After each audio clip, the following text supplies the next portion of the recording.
नमस्कार, आप देख रहे हैं हल्ला बोल टीवी और मैं हूं आपके साथ सुरभि। शंभू गर्ल्स हॉस्टल कांड का जांच राजीव रंजन कर रहे हैं, लेकिन ये राजीव रंजन है कौन? इनकी चर्चा अब चारों तरफ होने लगी है।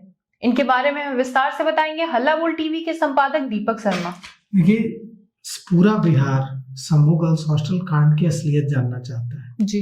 वो जानना चाहता है कि शंभू गर्ल्स हॉस्टल कांड में उस छात्रा के साथ क्या हुआ था, नेट छात्रा के साथ। अब इन सारे सवालों का जवाब देने की जिम्मेवारी सीबीआई की है और सीबीआई की तरफ से जो आईपीएस अधिकारी इस केस को अब सीधे सीधे संभाल रहा है उनका नाम है IPS Rajeev Ranjan. IPS Rajeev Ranjan Bihar Jharkhand CBI के संयुक्त निदेशक हैं और हम इनके बारे में आपको पूरी जानकारी देते हैं जी। रविवार को जो टीम जहानाबाद पहुंची थी, जहानाबाद के पतियामा गांव जांच करने के लिए शंभू गर्ल्स हॉस्टल कांड में जिस छात्रा की जान गई,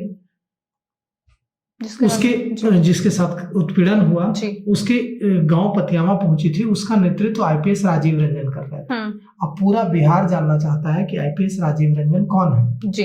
आईपीएस राजीव रंजन 2005 बैच के आईपीएस अधिकारी हैं। सीबीआई में बिहार और झारखंड के संयुक्त निदेशक हैं।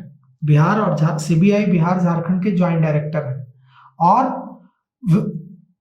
उनका जो दफ्तर है जहां वे बैठते हैं वो रांची में है जी।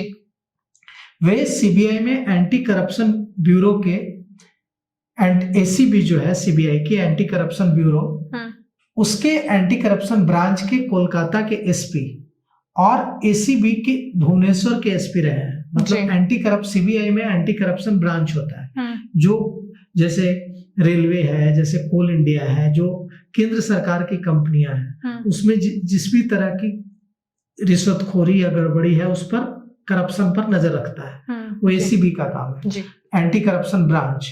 तो सीबीआई के एसीबी के कोलकाता के एसपी और भुवनेश्वर के एसपी रह चुके हैं राजीव रंजन। उनका कैडर सिक्किम रहा है, वे सिक्किम कैडर के आईपीएस अधिकारी हैं, लेकिन वे बिहार के रहने वाले हैं जी। बिहार के रोहतास के करगहर के रहने वाले जी। बिहार के रोहतास के करगहर के इमन डेरी गांव के वे रहने वाले हैं। उनके पिता टीचर थे, उनके पिता का नाम मुरली प्रसाद था जी।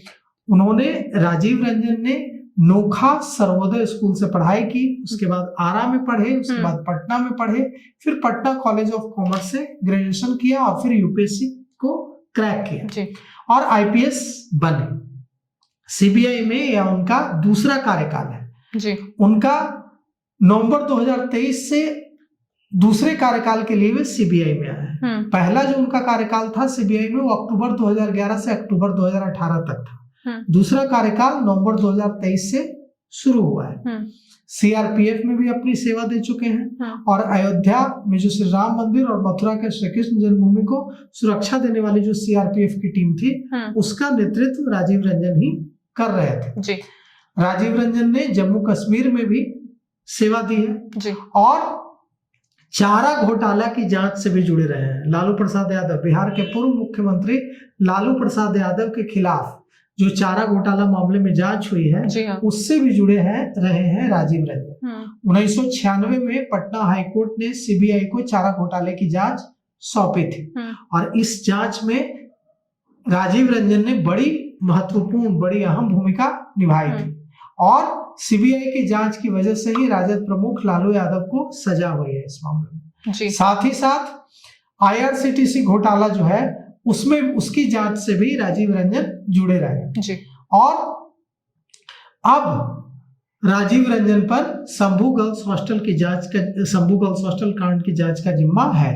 हालांकि इस केस के आईओ पवन श्रीवास्तव हैं, लेकिन जिस तरह से खुद राजीव रंजन आगे बढ़कर, चूंकि वे ज्वाइंट डायरेक्टर हैं, संयुक्त निदेशक हैं सीबीआई के बिहार झारखंड के, वे जिस तरह से आगे बढ़कर भूमिका निभा रहे हैं, इससे साफ है कि सीबीआई चाहती है कि जल्द से जल्द शंभू गर्ल्स हॉस्टल कांड का खुलासा हो और पता चले कि इसमें छात्रा के साथ क्या हुआ था।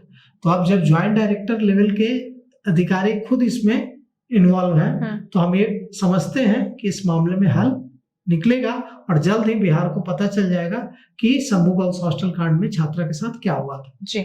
IPS Rajeev Ranjan Shambhu girls hostel मामले की जांच कर रहे। इससे पहले वो चारा घोटाला मामले में भी वो नेतृत्व कर रहे थे। इसको लेके आपकी क्या राय है, हमें कमेंट करके जरूर बताएं। फिलहाल इस पेशकश में इतना ही। तमाम खबरों के लिए देखते रहे हल्ला बोल टीवी।